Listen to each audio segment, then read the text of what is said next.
Hurmatli kuzatuvchilar, ekranda ko'rib turgan texnikamiz Sunny 215 W.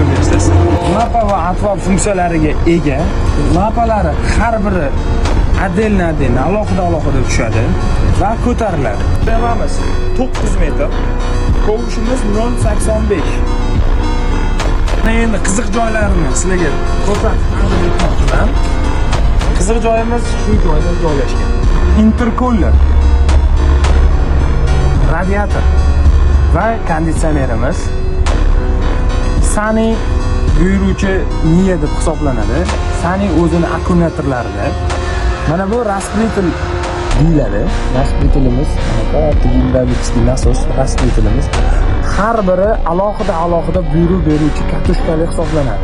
Elektronniy va moy sistemalarida. Hamma ko'p mijozlarimizni va ekskavatorchi akalarimizni qiziqtiradigan bitta savolga Sunnydan javob beramiz.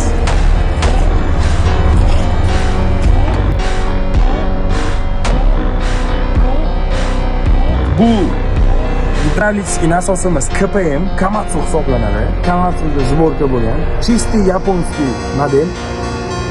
Отстойник filtrlarimiz. Distopливающий отстойник filtrlarimiz. O'zini alohida nasoslari bilan, isitgich nasoslari bilan moy filtrlarimiz. Bu nasosga alohida moy filtrimiz ham mavjud.